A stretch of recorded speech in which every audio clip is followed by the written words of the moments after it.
सबका कल्याण है। जय गुरुदेव महान, करते सबका कल्याण है। जय। अतिथि मेहमान 4 प्रकार के होते हैं। पहला नंबर, कुछ मेहमान ऐसे होते हैं जो देर से आते हैं और देर से जाते हैं। दूसरा नंबर, पहले आते हैं और पहले जाते हैं। तीसरा नंबर, देर से आते हैं, पहले जाते हैं। और चौथा नंबर, पहले आते हैं और देर से जाते हैं। स्वजनों, जरा सोचिए, इनमें से कौन से मेहमान ऐसे हैं जो सबसे बेहतर हैं, सबसे अच्छे हैं? जो देर से तो आते हैं लेकिन पहले चले जाते हैं।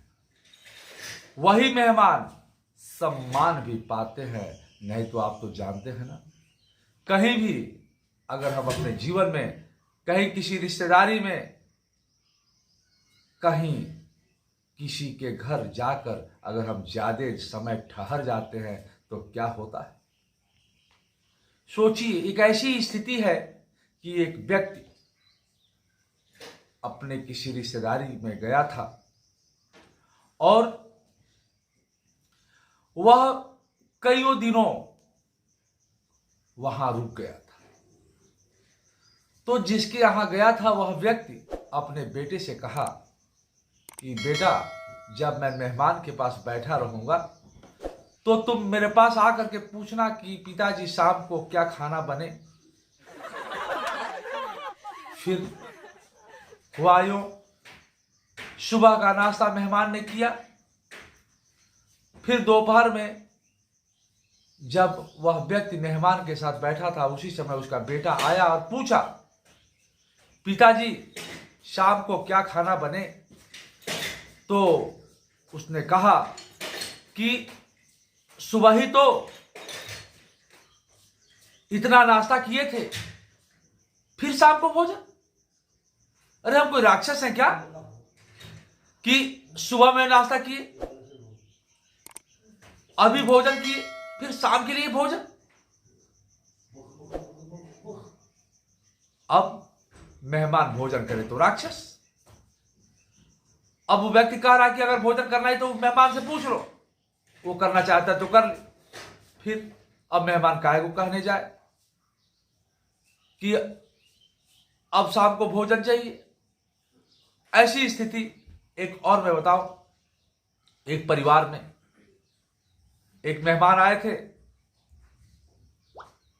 कईयों दिनों से ठहरे थे, वो जा नहीं रहे थे।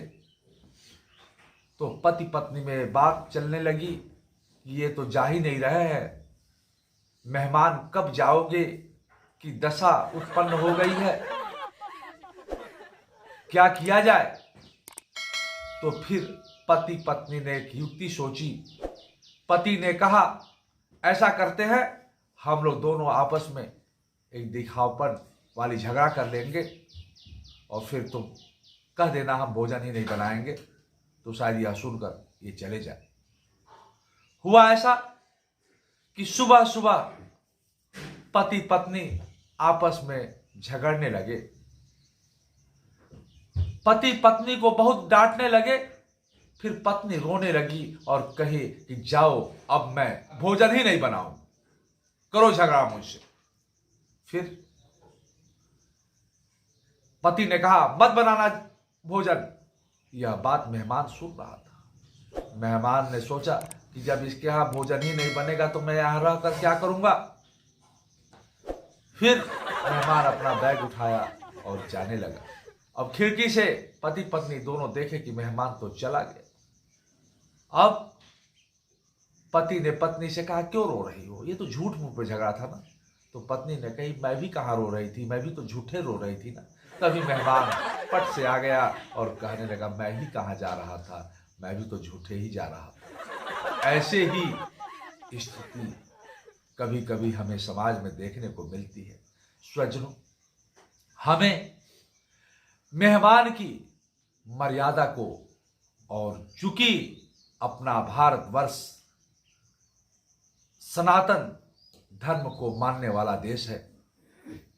यहाँ आतिथ्य और आतिथ्य दोनों को अपनी मर्यादा खूब बखूबी आती है, इसलिए हमें अपने आतिथ्य धर्म को भी निर्वहन अवश्य करना चाहिए, क्योंकि किसी भी प्रकार से हमारी संस्कृति, हमारी मर्यादा को ठेस न पहुंचे। हर हाल में ऐसा हमें मर्यादित स्वरूप धारण करना चाहिए। आज के लिए इतना ही। बहुत बहुत धन्यवाद।